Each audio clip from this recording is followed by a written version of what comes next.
जी hello दोस्तों, मैं हूं कमर चीमा। और दोस्तों, जिस तरह के आप देख रहे हैं, मेरे साथ मौजूद हैं साजिद तार साहब। तार साहब, सबसे पहले तो आपके वक्त का बहुत शुक्रिया sir. My pleasure, Chima sir. Thank you so much. तार साहब, बड़े दिनों बाद आज आपसे बात हो रही है। आप अपने ट्रिप में थे और आप दिल्ली, चंडीगढ़, इंदौर और वहाँ से फिर आप अबू धाबी और दुबई आए। तो हमने आप समझा कि आप बड़े थके भी होंगे और बड़ी कंसेक्टिव ट्रैवलिंग थी, तो आपको तंग नहीं किया। और मैं चाहता था कि जो आपके आखिरी दिन इंडिया में गुजरे, एंड देन वो आप वापस मंदिर में भी गए अबू धाबी में, एंड देन दुबई में भी आपने काफ़ी कल्चर देखा। ज़रा हमसे ये आखिरी जो आपका ट्रिप था, आखिरी दिनों का जो ट्रिप था, इसके एक्सपीरियंसेस शेयर करें। What kind of people you met, what kind of a culture you saw, बहुत सारी बिल्डिंग्स आपने देखी। Please do share with us sir. Cheema sahab, मैं बल्कि अपने उस ट्रिप के आखिरी जो लम्हात है वो शेयर करना चाहूंगा, और खास कर ये बताना चाहूंगा कि इस दफा मैं अमेरिका वापस आया हूं तो मेरी क्या फीलिंग्स थी। चीमा साहब, सबसे बड़ी बात तो ये है कि मेरा जो आखिरी लेग ऑफ द ट्रिप था, आई वेंट टू हरमंदर साहब, टू अमृतसर। और उसके बाद वहां से जब वापस आए तो न्यू दिल्ली में, and we flew from there. मेरा एक्सपीरियंस इस दफा न्यू दिल्ली एयरपोर्ट जब डिपार्चर था उसका उस बिजनेस लाउंज से हुआ, जो वो एक्सपीरियंस आपसे शेयर करना चाहूंगा। मैं अभी तक जितने एयरपोर्ट्स पे सबसे ज्यादा गया हूं, जो जिसको मैं सबसे ज्यादा लग्जरी कंसीडर करता हूं, लग्जूरियस कंसीडर करता था, वो कतर का जो था, दोहा एयरपोर्ट का, उसका बिजनेस लाउंज को मैं समझता था कि that is an extreme of luxury. लेकिन मेरी आंखें बिल्कुल खुली की खुली रह गई जब मैंने न्यू दिल्ली के अंदर उनका बिजनेस लॉन्च देखा। 3 लॉन्च थे। एक जो लॉन्च था जिसमें मैंने कुछ टाइम गुजारा, आई वाज शॉक्ड कि उसके अंदर वर्किंग जिम उसके अंदर था, शावर्स थे मौजूद, स्लीपिंग पार्ट्स थे उसके अंदर मौजूद, और ब्यूटीफुल थी, अमेजिंग। मैं I can not express my feelings कि आप उसको देखकर ये अंदाजा लगाते हैं कि how how this country is moving forward to compete to the rest of the world। बल्कि दे हैव अमेरिका, मैं अब उसको ये बिल्कुल मेरे जानने वाले देखने वाले अक्सर ये कहते हैं कि पाकिस्तान के साथ भारत को कंपेयर ना किया करें। मैं समझता हूं वो बात उनकी काफी हद तक ठीक है। अब उनको कंपेयर मैंने करूंगा वेस्टर्न सिविलाइजेशन के साथ, अमेरिका के साथ। अब जो मैंने दिल्ली एयरपोर्ट के ऊपर देखा है और जो चंडीगढ़ के अंदर चीजें मैंने देखी हैं चीमा साहब, वो चीजें अब अमेरिका के अंदर भी नहीं मौजूद। और मैं इस चीज का सबसे बड़ा नाकिद रहा हूं, इसका सबसे बड़ा सपोर्टर रहा हूं कि कौमें लीडर लीड करते हैं, लेकिन कौमों के अंदर एपेटाइट होनी चाहिए तरक्की की, उनके अंदर अर्ज होनी चाहिए, विल होनी चाहिए। और वो विल अब मुझे ईस्ट से नजर आ रही है, वो मुझे अब भारत से नजर आ रही है। भारत से पहले चाइना में थी। चाइना ने बड़े शॉर्ट पीरियड के अंदर तरक्की की। जब मैं यहाँ आर्टिकल पढ़ता था कि किस तरीके से चाइनीज स्टूडेंट चाइनीज इंस्टीट्यूशन से पढ़ के वापस जा रहे हैं, फिर मैंने ये आहिस्ता आहिस्ता पढ़ना शुरू किया कि भारत के स्टूडेंट जो हैं वो भारत यहाँ यूनिवर्सिटियों से पढ़ के वापस जा रहे हैं इस वक्त। बल्कि मुझे याद है कि अब से कुछ अर्सा पहले मैंने एक आर्टिकल पढ़ा जिसमें लिखा था ब्रेन ड्रेन की जगह brain returning back to India, जिसमें खासकर कनेडियन, अमेरिकन और ब्रिटिश जो भारतीय लोग थे, एक तो उनको पैकेजेस अच्छे मिल रहे हैं, अपनी फैमिलीज के साथ रहते हैं, और दूसरा ये है कि अपनी मर्जी की चीजें।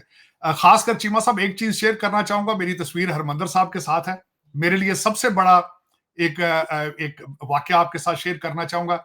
मेरा ये तीसरा ट्रिप था हरमंदर साहब में। हरमंदर साहब बड़ा स्पिरिचुअली, मैं मेरे लिए सबसे ज्यादा उसमें जो फीलिंग्स होती हैं कि आपको पता है जो पंजाब की हमारी जो जट बरादरी है सारी, वी हमारी एंड सिस्टर सारे सिख थे, तो उस वजह से स्पिरिचुअली हमारी बॉन्डेज है उस जगह के साथ। मैं जब 3 दफा गया हूं हरमंदर साहब, तीनों दफा अरदास का टाइम हुआ जब when I am inside the Harmandir Sahib, which is considered very secret in the Sikh religion. मेरे लिए इस ऑनर, और इस मेरे लिए बहुत बड़ी एजाज की बात है और बड़ा स्पिरिचुअल मोमेंट होता है। मैं बिलखसूस ये शेयर करना चाहूंगा ये एक बात। चीमा साहब, मैं चर्चेज में भी जाता रहता हूं, मंदिरों में भी जाता हूं, गुरुद्वारों में भी, मस्जिदों में भी, मैं उमरा भी हर दूसरे साल करने जाता हूं। जहां भी लोग इबादत कर रहे होते हैं, जहां भी लोग हम्बल होते हैं, वहां पे आपको you feel spirituality, you feel के there is something going on. तो exactly the same feelings I had when I was in Harmandir Sahib. फिर अमृतसर मैंने जो टाइम गुजारा, वापस आया, और मैं एयरपोर्ट जिस तरह आपके साथ शेयर कर रहा था, तो उसके बाद जब अबू धाबी आया, अबू धाबी में भी मैंने देखा कि वहां पे बिलखसूस मुझे जाके वहां पे शेख जायद ग्रैंड मास्क देखने का मौका मिला। ब्यूटीफुल आर्किटेक्चर और लोगों का फ्लड, फॉरेनर्स का, और सारा मैग्निफिसेंट आर्किटेक्चर। उसके बाद मुझे मौका हासिल हुआ कि मैं बैप्स मंदिर गया। मेरी ख्वाहिश थी उसको देखने की, जब से वो खुला है, मुझे लकीली एक मौका मिला जाने का।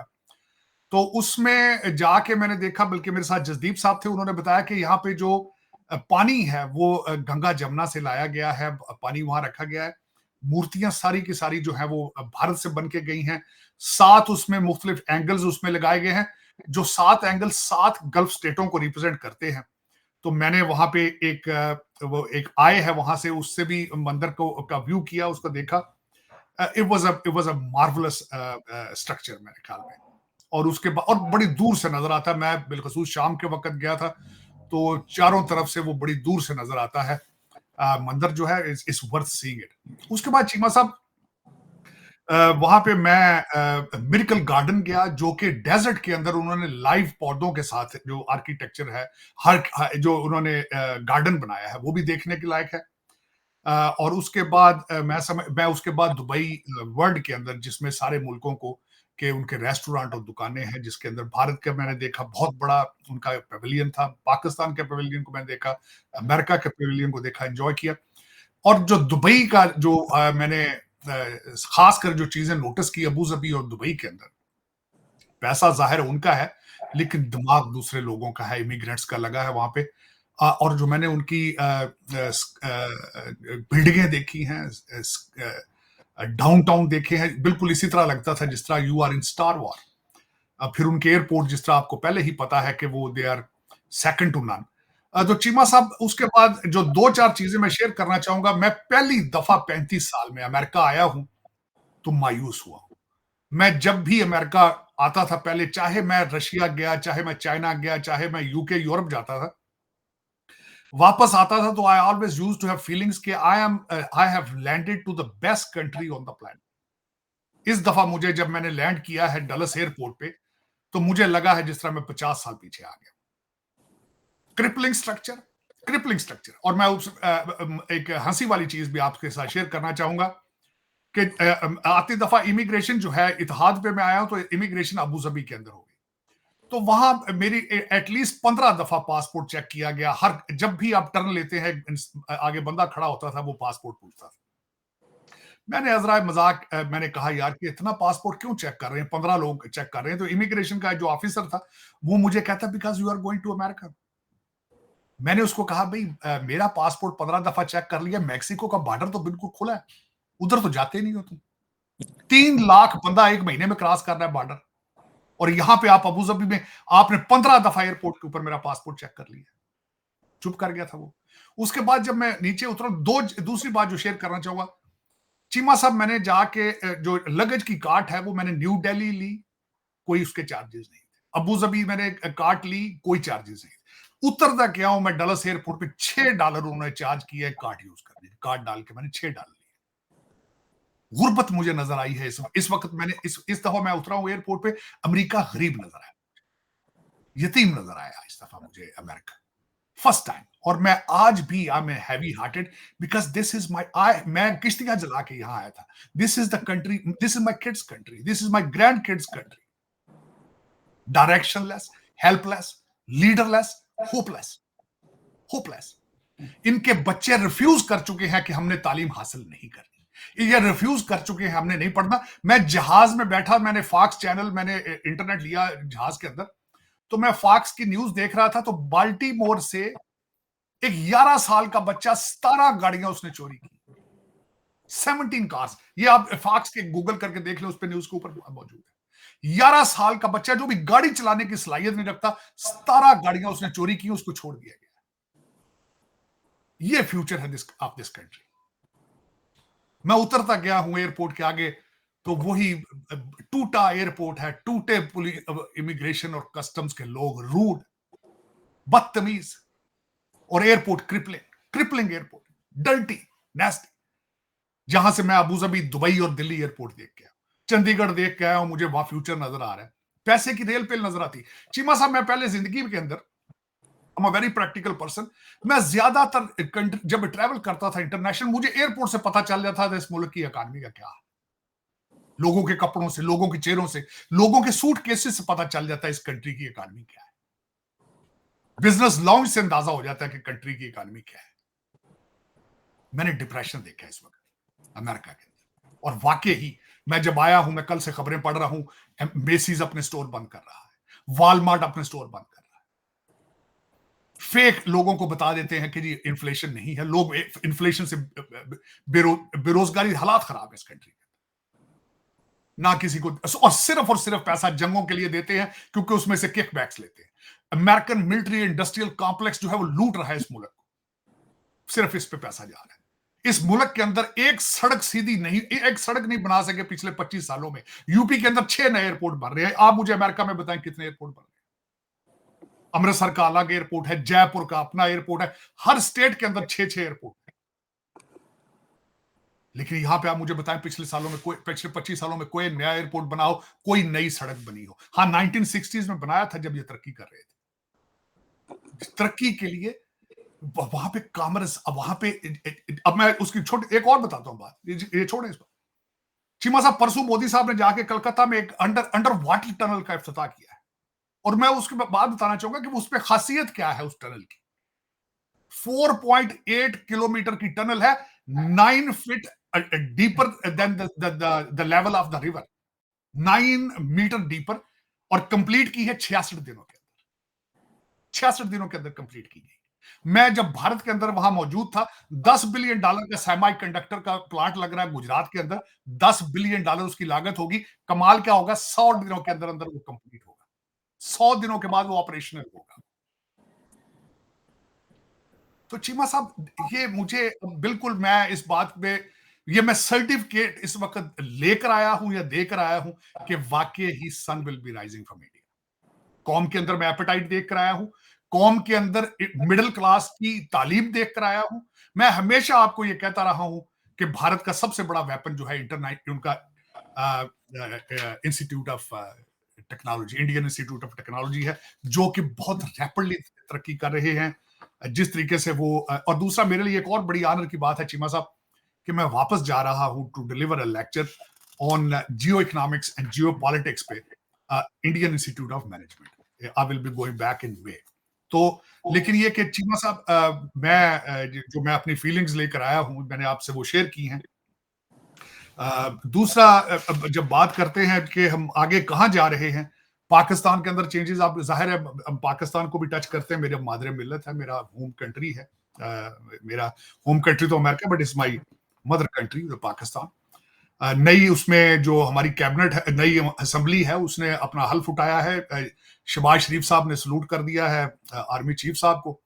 और जो आपकी नई असेंबली है, जो इलेक्टेबल उसमें आए हैं, उसमें सबसे बड़ी सिग्निफिकेंट बात यह आई है कि 4 साबिक वजीर आजम इस दफा असेंबली में है, 4 साबिक स्पीकर इस असेंबली में है, 3 साबिक सदर इस असेंबली में है। 3 साबिक सदर है, 1 सदर का दामाद है, 3 साबिक सदूर के पोते हैं, और 1 साबिक सदर का नवासा है। तो दर हकीकत ये सारे नवासे और पोतों की गेम है सारी। वही है इलेक्टेबल, जो पार्टियां बदल बदल के आ रहे हैं आपके आमने सामने। कोई चेंज की तवक्को नहीं है। हाँ, एक चीज जरूर होगी कि अब $8 बिलियन आप IMF से मांगने के चक्कर में पड़ चुके हैं। हमारे वजीर आजम साहब ने सबसे पहला काम यही किया ओथ लेने के बाद कि उन्होंने ग्रीन सिग्नल दिया है कि तैयारी करें, IMF के सामने $8 बिलियन लाना है। उसके बाद हो गया क्या, एक तूफान आएगा महंगाई का, तूफान आएगा एक महंगाई का। आपका तेल, गैस, पेट्रोल, हर चीज महंगी होगी। आपका बजट बनाएगा IMF। वो $8 बिलियन कहां जाएगा? वो सिर्फ लंदन और टोरंटो में आपके जो 5,000 रूलिंग एलीट है, उनके बच्चों के खर्चे और प्रॉपर्टी पे खर्च होगा। लेकिन उसकी किस्तें आप देंगे। आपके गुर्दे, पहले एक गुर्दा दे दिया गया पिछली दफा, अब दूसरा गुर्दा जो आपका बचा है वो साइन करेंगे वो। मेरे ख्याल में ये आपका मुस्तकबिल है। जो दुनिया के बारे में ओवरऑल आपको बताऊं, तो सबसे बड़ी खबर कल परसों की यह है कि रशिया और चाइना चांद के ऊपर एटॉमिक रिएक्टर बनाने का प्रोग्राम बना रहे हैं। और आप क्या कर रहे हैं? आप जिहाद की तैयारी कर रहे हैं, जो कि आपके माजी में आपके आबाओ अजदाद ने कभी नहीं किया था। आपको जिहाद के पूरे स्पेलिंग नहीं आते, आपने आज तक पठानों अरबों के सामने जिहाद नहीं किया, आपने ब्रिटिश के खिलाफ जिहाद नहीं किया, आप टीटीपी के खिलाफ जिहाद नहीं कर रहे, आप अपनी जहालत के खिलाफ जिहाद नहीं कर रहे, गुर्बत के खिलाफ जिहाद नहीं कर रहे, लेकिन ड्रामा क्या है? गाजा के लिए हम जिहाद करेंगे, गाजा के लिए जिहाद। तुक के साथ मैं कहूंगा चीमा साहब, जो सदर जियाउल हक ने फसल बीजी थी डॉलरों के लिए, अफगानिस्तान के ड्रामे के लिए, वो पक के तैयार हो चुकी है। वो कभी किसी खातून के कपड़े के ऊपर हलवा लिखा हो तो वो उसके पीछे पड़ती है, कभी किसी के पीछे पड़ती है, कभी किसी के पीछे पड़ती है। यही मुकद्दर है आपका। Practically you have never made Pakistan, और आज भी आप सिर्फ पाकिस्तान फाइलों में मौजूद है, प्रैक्टिकली इट डजंट एग्जिस्ट। ये सारा फेक सिस्टम, हाइब्रिड सिस्टम, और people have no clue what is their direction. कोई पता नहीं आज तक कोई मुझे, मैं कल भी एक किसी के साथ बैठा था बड़ी इंपॉर्टेंट मीटिंग में, तो मैंने उनसे पूछा था कि आप ज्यादा पाकिस्तानी अपने आप को समझते हैं, पाकिस्तान में आप बड़े असर रसूख रखते हैं, मुझे आज भी अगर कोई एक आदमी का नाम बता दें जो पाकिस्तान को बचाने की सलाहियत रखता हो या बचा सकता हो या कुछ कर रहा हो पाकिस्तान बचाने के लिए, तो वो जवाब देने से कासर थे। मेरे कान उस आदमी का नाम सुनने के लिए तरस रहे हैं, लेकिन अफसोस के साथ है कि Pakistan has no directions, no currently मुझे कोई पॉलिसी नजर नहीं आ रही है, चाहे असेंबली हो चाहे कुछ हो। एक आज ड्रामा सुना नया हुआ है कि कहते हैं जी 3 अफगानियों को पकड़ लिया जो अडयाला जेल के ऊपर हमला करना चाहते थे। वहां एजेंसियां आसपास फिर रही हैं। कुछ लोग ये कहते हैं कि खान साहब सरेंडर कर चुके हैं, रमजान के लिए उनको बनीगाला ले जाने के लिए ये स्कीम तैयार की गई है। कुछ लोग कुछ कहते हैं, कुछ कहते हैं, जितने मुंह उतनी बातें हैं।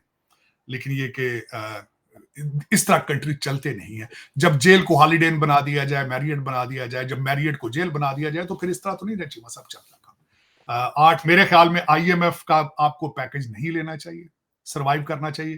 तो तारड़ साहब लग्जरी अगर IMF का पैकेज नहीं लेंगे तो हमारे पास तो डिफॉल्ट कर देंगे तारड़ साहब।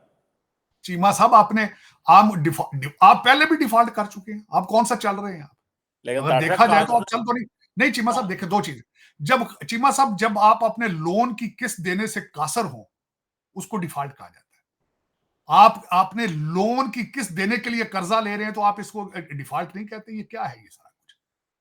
अब इसके बाद ड्रामा क्या होगा? IMF का सबसे पहली कंडीशन है उनकी कि आप अपनी इंडस्ट्रीज हैं उनको प्राइवेटाइज करें। सबसे पहले PIA को आप बेचेंगे किसी अपने फ्रंटमैन के साथ, फिर आप फ्रॉड करेंगे, स्टील मिल किसी अपने फ्रंटमैन को बेचेंगे। एक और ड्रामा शुरू होगा क्योंकि $8 बिलियन जो ले रहे हैं, कोई मर्दे मुजाहिद को पूछने वाला बताने वाला है कि $8 बिलियन जाएगा कहां? जो पिछले $1 बिलियन आए थे वो किधर गए?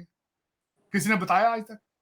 काजी फायज ईसा साहब ने ये तो कह दिया कि भुट्टो के साथ बड़ी ज्यादती हुई है, कत्ल उसके नजायज। काजी फायज ईसा साहब ये क्यों नहीं बताते कि पिछला $4 बिलियन कहां गया? मेरी समझ से बाहर है कि क्यों आपके पर चलते हैं उस चीज पे बात करने के लिए, पैसा जा कहां रहा है? चीमा साहब इस तरह मुल्क चलते नहीं और चल भी नहीं रहे आप। सबसे बड़ी बात यह है कि इसको अगर मुल्क चलाना क्या अगर आप कहते हैं तो मैं नहीं समझता कि चल रहा है। 4 सूबों के ऊपर 4 लोग बैठे हैं उनको लूटने के लिए, और मैंने जिस तरह आपको पहले कहा था 4 सूबे हम अलग अलग लूटेंगे, मरकज को मिलकर लूटेंगे, ये आपका एजेंडा है। अब मुझे ये बताएं, शहबाज शरीफ साहब आए हैं, मिनिस्ट्री हम बांटेंगे, MQM ने कहा हमने इतनी लेंगे, दूसरे कहते हैं इतनी लेंगे। चीमा साहब पिछली दफा जब केयर इनकी हुकूमत थी शहबाज शरीफ साहब की, इन्होंने मिनिस्ट्रियां बांटी थी तो क्या हुआ था? मैंने आपको खुद अपनी मेरी पर्सनल ऑब्जर्वेशन थी कि जितनी पार्टियां थी उन्होंने अपने मर्जी के करप्ट अफसरान वहां पे भर्ती करके लुट मचाई थी और एक दूसरे के साथ कम्युनिकेट नहीं करते थे। वही फिर दोबारा होगा। ये इनके हालात है। एक हाइब्रिड सिस्टम है, पावर किसी और के पास है, और ये नीचे से जो छोटा चेंज है ये लूटेंगे, बड़े डॉलर वो लूटेंगे। है तो गेम तो सारी लूट मार की, गेम तो सारी लूट मार की। इसमें पाकिस्तान कहां है? मुझे यह समझ नहीं आ रही पाकिस्तान का फ्यूचर कहां है इसमें। कल किसी ने मुझे एक टेक्स्ट भेजा है, उसने कहा कि गरीब लोगों के पास मुल्क से भागने के लिए भी पैसे नहीं है और मुल्क में रह के खाने के लिए भी पैसे नहीं। तो मुझे तो इसकी समझ नहीं आ रही। आपको तैयारी करनी चाहिए चीमा साहब कि $8 बिलियन आएगा, उसकी किस्तें आप किस तरह देंगे? आप किस तरह देंगे? आज आप कह रहे हैं ना कि अगर हम IMF से पैसे लें ना लें तो गुजारा किस तरह करेंगे? $8 बिलियन लेके उसकी किस्तें किस तरह देंगे आप? ये क्वेश्चन है। अभी सोचा आपने ये भी? लेकिन तारड़ साहब उसमें तो फिर ये होता है कि जो फाइनेंशियल इंस्टीट्यूशंस हैं वो लेंडिंग करते हैं, वो जब हम IMF से जब पास जाते हैं तो वर्ल्ड बैंक भी पैसे दे देगा, जो बायलैटरल क्रेडिटर्स भी हैं वो भी दे देते हैं, डोमेस्टिक भी हम बोरिंग कर लेते हैं। लेकिन इन केस अगर हम IMF के पास ही नहीं जाते, आपकी बात तो सही है तार साहब। ऐसे क्वेश्चन ये है कि 24वां ये प्रोग्राम है, शर्मिंदगी की बात यह है कि कोई लॉन्ग टर्म रिफॉर्म नहीं करेगा। एक सवाल आपसे पूछना चाहता हूँ, आपने थोड़ी देर पहले कहा PIA को बेचने हैं, सुना है आज खबर है हमारे दोस्त शहबाज राना की एक्सप्रेस ट्रिब्यून में कि हुकूमत ने, शहबाज शरीफ साहब ने जो केयरटेकर गवर्नमेंट का प्राइवेटाइजेशन का प्लान था PIA का, उसको ओके कर रहे हैं। इट मीन्स कि उन्होंने जो पिछले केयरटेकर गवर्नमेंट ने बहुत सारे फैसले किए थे, जो बहुत सारी स्टेट एंटरप्राइजेस को प्राइवेटाइज करने के, उनको हम बेच रहे हैं। आपको नहीं लगता कि ये एक एफिशिएंसी है कि एटलीस्ट जो केयरटेकर गवर्नमेंट बाकी जो इल्स विल्स वो करते रहे, वो हम नहीं कहते उस पर जो हुआ गंद मारा उन्होंने, लेकिन एटलीस्ट ये गवर्नमेंट आते ही प्लान तैयार कर बैठी है, बेचेंगे, पैसा आएगा, जो खसारे में जा रहा था वो भी बचाएंगे। तार साहब यही IMF चाहता है और यही हम कर रहे हैं, एटलीस्ट कुछ तो सेविंग होगी ना, या कि आप समझते हैं? मैं एग्री करता हूं आपसे, लेकिन अगर चीजें शिफाफ हो, अगर हाँ, फ्रंट मैनों के जरिए खाना पीना है, सारा कुछ है, तो यस, फिर तो ये शिफाफियत का मसला है। इस वक्त यस, आपको चीमा साहब एक और मैं आपको बात बताता हूं, वो पाइड के जो हेड है उन्होंने क्या कहा था, उन्होंने कहा पाकिस्तान के अंदर पैसे की कमी नहीं है, पाकिस्तान के अंदर बहुत पैसा है, और वो खुद डॉक्टर है, PhD है, वेरी काबिल आदमी है, जिनके ये अल्फाज थे कि पाकिस्तान के अंदर पैसा बहुत है। चीमा साहब $8 बिलियन भी कोई बड़ी बात नहीं है पाकिस्तान में लाना, IMF दे देगा क्योंकि आप यूक्रेन को असला सप्लाई करने वाले हैं, डील आपने बनाई उनके साथ। चीमा साहब मुझे ये बताएं, डॉलर रोकेगा कौन? डॉलर आना तो आपके पास, अफगानिस्तान के दौर में आपने कितना पैसा बनाया? आप कंटेनरों के हिसाब से पैसा आया, कुछ पैसा आपका स्विस बैंकों में पड़ा है, कुछ लंदन प्रॉपर्टीज में पड़ा है, कुछ तो आपकी बेसमेंटों में पड़ा है अभी इस्लामाबाद और लाहौर के बड़े घरों के अंदर। चीमा साहब पैसा लाना कोई बड़ी बात नहीं है, वो रुकेगा कैसे, रुकेगा कैसे, ये इशू है। चीमा साहब अकाउंटेबिलिटी, इमरान खान का मैंडेट था अकाउंटेबिलिटी। उसका बच्चे ने कौमी असेंबली में डेस्क के ऊपर खड़े होकर कहा था, ये बाहर से हम इतना पैसा लाएगी उसके मुंह पे मारेंगे। उसने एक पैसा लाया? लाया पैसा कोई? ये मैंडेट था खान साहब का कि बाहर से पैसे लाएंगे। चीमा साहब ये दर हकीकत दो चीजें मैं आपको बता देता हूं, मुल्क कंट्री चलते ही नहीं लॉ एंड ऑर्डर के बगैर, जो कि पाकिस्तान के अंदर मौजूद है ही, मौजूद ही नहीं। मैं इस वक्त पाकिस्तान, मैंने आपको बताया था, जाऊं तो मुझे सबसे ज्यादा डर पुलिस और जजों से, जुडिशरी से डर लगता है कि पता नहीं कौन सा 2 नंबर केस आपके ऊपर डाल दिया जाए। आपने अपने एक एक्स इंटीरियर मिनिस्टर के ऊपर हीरोइन डाल दी थी, और उस बंदे ने असेंबली में कहा जान खुदा को देनी है, मेरे पास वीडियो मौजूद है, वो आज फिर असेंबली में मौजूद है। कोई मेरा बस मजाक है जुडिशरी का। वजीर आजम को फांसी दे दी, आज एक चीफ जज ने कह दिया ज्यादती होगी। सजा दो है ना, जिन्होंने उनका, किसी ने मुझे कल बंदा कह रहा था अलामती पैरा लगाए उनकी कब्रों पे जो मर चुके हैं, जनरल जियाउल हक की कब्र के ऊपर अलामती सजा दी जाए उसको, रमजे साहब को, दूसरे सूफी साहब को, सबको उनकी कब्रों के ऊपर गार्ड खड़े किए जाए, अलामती सजाएं दी जाए उनको, दिए वो पर जलते वहां जाके। चीमा साहब जिस सोसाइटी में सजा जजा नहीं है, वो society cannot move forward, cannot move forward. ये आपको नहीं इस चीज का पता। चीमा साहब मैं जिस कंट्री से होके आया हूं, जहां से मैं आपको बता रहा हूं कि सूरज वहां से निकलेगा, मैं 10 दिन वहां घूमता रहा हूं हाईवेज के ऊपर, मैंने कोई पुलिस का नाका नहीं देखा। आप जिस शहर में बैठे हैं, हर 3 मील के बाद आपको कहते हैं गाड़ी का ट्रंक खोलो। आप बता दें, अगर मैं नहीं तो नाका, चीमा साहब आप इस्लामाबाद में बिल्कुल इसी तरह रह रहे हैं जिस तरह आप गाजा में रह रहे हैं, हालत जंग में मुसलसल। तार साहब इंज ना करो, लात बेहतर ना कैपिटल चीमा साहब दसो ना याद, ट्रंक नहीं खुलाते ਤੁਹਾਡਾ हर 5 मील बाद, दसो ना याद में। खुलाते क्यों भाई, क्यों भाई? मेरा एक दोस्त मुझे कहता मुझे एक दफा पुलिस वाले ने कहा जी ट्रंक खोलो, ने कहा की वेखने, ਉਹਦੇ 2 ਕਲਾਸ਼ਨਕੋਫ ਪਈਆਂ नीली ने कहते जाओ जी ਤੁਸੀਂ। तो चीमा साहब ये यार एक पता नहीं, मेरी तो समझ से बाहर है कि किस तरह ये आप चाहते हैं कंट्री, आप डायरेक्शन आपकी क्या है। मैंने तार आपको साहब कहा कि दिन में आपको 3 दौरे पड़ते हैं, सुबह कहते हैं कि हम सारे अरबी हैं, दोपहर में ਤੁਸੀਂ ਅਬਦਾਲੀ ਦੇ ਰਿਸ਼ਤੇਦਾਰ ਬਣ ਜਾਂਦੇ ਹੋ, दिन च 3 ਦੇ 3 बजे ਤੇ आइडेंटिटी ਦੇ ਸਾਨੂੰ ਦੌਰੇ ਪੈਂਦੇ ਨੇ। तार साहब और मजे की बात है चीमा साहब, हम तो तार साहब देखें, हम देखें मल्टी कल्चरल सोसाइटी पे डील करते, तो हम जो है मल्टी तार साहब। कल्चरल पे किस तरह, नहीं नहीं चीमा साहब, मैं इस पे मेरा इशू है। मल्टी कल्चरल सोसाइटी पे बिलीव करते हैं, माइनॉरिटी सारी निकाल दी आपने, हिंदू सारे भाग चुके हैं वहां से, ये फिर सही मल्टी कल्चरल किस तरह है आपके? तार उस साहब। औरत का, जिस औरत ने एक अरबी, उसके ऊपर मैंने बाद में ट्वीट की थी, और इस औरत के कपड़ों के ऊपर हलवा लिखा हुआ था, तो आप उसको कत्ल करना चाहते थे वहां मौलवी साहब, एक उनके पास गन मौजूद थी। उसके बाद मैंने ट्वीट किया था, यार मेरे पास कुछ रियाल है, मैं अपनी पैंट की फ्रंट जेब में डाल सकता हूं कि नहीं डाल सकता? गुनाह तो नहीं है। ये हालात है आपके चीमा साहब। ट्रू। तो दर हकीकत मैंने बता, इस तरह कौमें आगे नहीं जा सकती चीमा साहब, इस तरह आगे आप आगे नहीं बढ़ सकेंगे जब आप देखें, आपका हर सियासतदान किस चीज पे इस वक्त चल रहा है।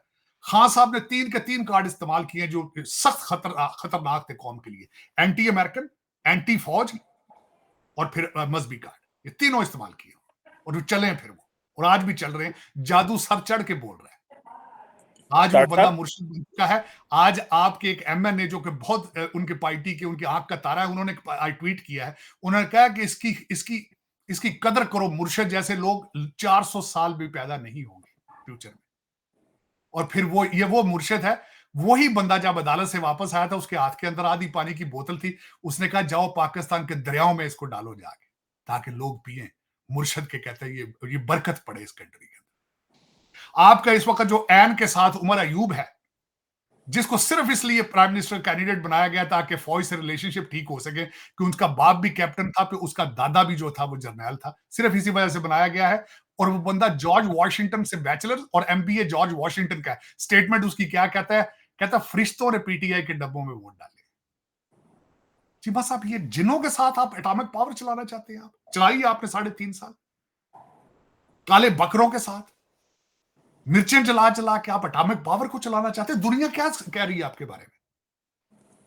अब आपका, मैं देखना, आपका अगला जो मिनिस्टर बन रहा है, इकोनॉमिक मिनिस्टर है, चीमा साहब यूपेन की डिग्री है उसके पास, एमबीए यूपेन का है। जो पिछले मिफ्ता इस्माइल साहब, उनके पास यूपेन की पीएचडी है। तार साहब, ये भी मैं आपसे पॉइंट करना चाह रहा था कि जो पंजाब में गवर्नमेंट बनी है उसमें भी सारे बाहर के पढ़े हुए हैं। कोई टोरंटो से पढ़ा है, कोई लंदन से पढ़ा है, कोई अमेरिका से पढ़ा है, और मरकज में भी आप कह रहे हैं। तार साहब, आपको लगेगा ये they can make a difference because educated young पढ़े लिखे बाहर से लोग हैं, यही हम अमूमन अदारे चलाने के लिए यही चीजें देखते हैं। चीमा साहब, आपके जो केयर टेकर पंजाब के वजीर आला थे, वो भी बाहर के पढ़े हैं। नकवी साहब भी बाहर से पढ़ के गए।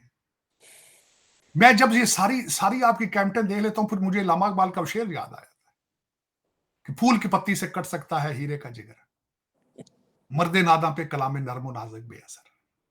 ये आज का थोड़ी है। आपकी सारी कैबिनेट डिवीजन फॉरेन एजुकेटेड है, हर सेक्रेटरी फॉरेन एजुकेटेड है, और पाकिस्तान के खून पसीने से वो पढ़ के गया है। और मैं, बल्कि एक बात मैं भूल ही चुका हूं चीमा साहब, मैं जब दुबई और अबू धाबी उतरा हूं, मुझे वहां पे आपके खून की स्मेल आई उस दुबई से। जितना लुटेरा इस वक्त आपका पैसा लूट के भाग रहा है, दुबई जा रहा है। और मैं, आप इस वक्त दुबई में, आपको पता है रशियंस के बाद दूसरा नंबर आपका है करप्शन में, प्रॉपर्टी खरीदने में। ये बात तो मैंने भी सुनी है तार साहब के। यहाँ पे बहुत सारे जो प्रॉपर्टी टाइकॉन्स हैं पाकिस्तान के, वो यहाँ पे आप इन्वेस्टमेंट्स नहीं कर रहे क्योंकि गवर्नमेंट उनको दबा रही है, बहुत कुछ हो रहा है, तो वो इस वक्त दुबई में इन्वेस्टमेंट कर रहे हैं। ये भी नहीं हमारी जी, मतलब आज से नहीं कर रहे, आज से दुबई बनाए आप लोगों के करप्शन। वैसे तो दुबई मशहूर है सारी दुनिया से करप्शन, लेकिन जहां ज्यादा करप्ट लोग होंगे वहां पे उनकी जाहिर तादाद ज्यादा होगी। आपने करप्शन का नंबर तो आपने हमेशा ही आपने काटा है। आप इंडिया से बहुत छोटे हैं साइज में। सुना है स्विस बैंकों में भी आपका पैसा इंडियन से भी ज्यादा है करप्शन का। तो मेरा मकसद है कि आप दर हकीकत, आप नारा इतनी खूबसूरती से लगाते हैं कि पाकिस्तान का मतलब क्या, ला इलाहा इल्लल्लाह, लेकिन सोचते नहीं है कि इसके साथ हम कर क्या रहे हैं। ये पता नहीं क्या बात है, आप इस चीज से लाचार हैं। आप क्या चाहते हैं? ये मैं, I'm still trying to do some research मैं कि क्या है, डीएनए मैटर है। देखिए चीमा साहब, मैं एग्री करता हूं, 2 नेशन थ्योरी थी। आपने 76 साल पहले कहा है उस कौम के साथ नहीं रहना, ठीक हो गया, आपके इश्यूज हैं उनके साथ, ठीक है। 76 साल में कोई चेंज नहीं आई। आप किसी और चीज पे नहीं आगे नहीं बढ़ना चाहते। आप उसी 2 नेशन थ्योरी के ऊपर ही लड़ना बढ़ना चाहते हैं। आप उसी के ऊपर स्टक हो चुके हैं उस चीज के साथ। क्या वजह है? और आपको पता है कि अब जंगों का दौर नहीं रहा है, आपको पता है कि अब ड्रोन के साथ सारा कुछ होना है जो होना है, अब इकोनॉमीज के साथ हो रहा है सारा कुछ जो होना है, अब इंटरनेट के साथ सारा कुछ हो रहा है जो होना है। आपको ये नहीं पता कि आपके कंट्री के, आपके मुल्क में 2 हफ्ते से ट्विटर बंद है, 2 हफ्ते से बंद है आपका। आप लोगों की ओपिनियन चेंज, आप परफॉर्मेंस की बजाय आप सोशल मीडिया बंद करके समझते हैं कि this is how we will run the country. इससे आप आगे नहीं बढ़ पाएंगे। आप कहते हैं कि फॉरेन एजुकेटेड है सारे आगे, तो ट्विटर क्यों बंद कर देते हैं ये फॉरेन एजुकेटेड सारे जो? इनको ये नहीं पता किस तरह ये नहीं रुकेगी चीज ये। अब इस वक्त सब क्या हो रहा है, वीपीएन डिमांड पे जा रहा है आपके पाकिस्तान, हर दूसरा बंदा फॉरेन वीपीएन ले रहा है। वो और कहते हैं ना कि आप उसके लिए डॉलर दे रहा है। चीमा साहब, आप कहते हैं ना कि 10 फुट की दीवार बनाएंगे, वो कहते हैं 11 फुट की लैडर बना लेंगे। आपको यही नहीं पता चीमा साहब, पता नहीं दुनिया का हर कंट्री फॉरवर्ड जा रहा है, आप वापस जा रहे हैं, मुसलसल रिवर्स गियर में है। आपके चलाने वाले पता नहीं क्या बात है, वो कौन सी जबान समझते हैं, ये क्या सोच है उनकी, कि इस तरह नहीं होता जिस तरह किया जा रहा है पाकिस्तान के साथ। इस तरह नहीं, this is not the way forward, this is not the way forward. तार साहब, इसका मतलब है आपको आने वाली हुकूमत से फिर कोई उम्मीद नहीं है? ये तो नहीं, पैसे कोई सिस्टम है तार साहब। Not at all, not at all. मुझे बिल्कुल कोई उम्मीद, कोई एक स्टेप बता देना जिसकी वजह से जो आपको नजर आ रहा हो कि इसमें पाकिस्तान की बेहतरी, कोई एक स्टेप, एक सिंगल प्रोजेक्ट मुझे बता दें कि इन्होंने लग्जरी गुड के ऊपर पाबंदी लगा रहे हैं, ये एक्सपोर्ट बढ़ाने के लिए क्या कर रहे हैं, ये अपने पड़ोसी मुल्कों के साथ रिलेशनशिप बेहतर करने की तरफ जा रहे हैं।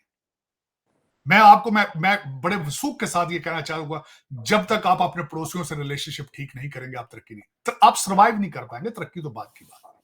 आपको सख्त जरूरत है इस वक्त ट्रेड शुरू करने की, लेकिन आप क्या है मैं बताना चाहूंगा सिंपल अल्फाज में। आप ईरान के साथ ट्रेड नहीं करना चाहते, आप स्मगलिंग चाहते हैं। आप अफगानिस्तान के साथ ट्रेड नहीं चाहते, आप स्मगलिंग चाहते हैं। आप भारत के साथ भी ट्रेड नहीं चाहते, आप स्मगलिंग चाहते हैं। तो this is not how the countries, this is, आप इंडिविजुअल पैसा बना के दुबई भाग रहे थे, वो उसके लिए फार्मूला बहुत अच्छा है, लेकिन मुल्क इस तरह नहीं चलते, मुल्क इस तरह नहीं चलते। बिल्कुल तार साहब, बात तो सही है, लेकिन मुझे बड़ी हाई होप्स हैं इन टर्म्स के आप कहते हैं कि ये डेकेड्स से ऐसे ही परफॉर्म कर रहे हैं और इन्होंने ऐसे ही करना है, इसमें तो कोई शक नहीं है, लेकिन ये सही रिफॉर्म्स नहीं कर पाएंगे। और दूसरा, आप कहते हैं कि पैसे की लीकेजेस जो हैं वो नहीं रुकनी, क्योंकि इन्होंने at the end of the day elections पे बड़े पैसे लगाए हैं और इन्होंने उस पैसे को बचाना है। हमने तो, आपको पता है तार साहब, हमने तो चाइनीज़ को भी माफ़ नहीं किया, उनसे भी हमने किक बैक्स कभी अमेरिका, कभी पता नहीं कहाँ कहाँ ले ली, और आज वो भी हमसे नाराज़ भी हैं कि उनके प्रोजेक्ट्स भी कंप्लीट नहीं हुए, सिक्योरिटी के इश्यूज भी हैं, उनके हमने कर्जे भी देने हैं, एंड देन उनका सारे का सारा जो बिजनेसेस थे वो रुके भी हुए हैं। बल्कि अगले दिन तो तारड़ साहब ग्वादर में फ्लड आ गया, उन्होंने कहा जड़ा तुसा मेन चाइना का प्रोजेक्ट सी वो डुब गया। सो ये भी, इस तरह की बातें भी जो है वो की जा रही हैं। लेट्स सी इसमें आइंदा क्या होता है। तार साहब, देखते हैं नई हुकूमत पे हम दोबारा बात करेंगे कि नई हुकूमत कैसे परफॉर्म कर पाती है, या प्राइम मिनिस्टर क्या डिसीजन ले सकते हैं। चीफ मिनिस्टर पंजाब मरीम नवाज शरीफ की बड़ी बात हो रही है इस वक्त दुनिया में कि फर्स्ट वुमेन चीफ मिनिस्टर है। देखते हैं कि वो परफॉर्म कर पाती हैं या नहीं, इस पर बात करेंगे। थैंक यू वेरी मच सारे तार साहब। Sir, it's always pleasure talking to you sir. बहुत बहुत शुक्रिया।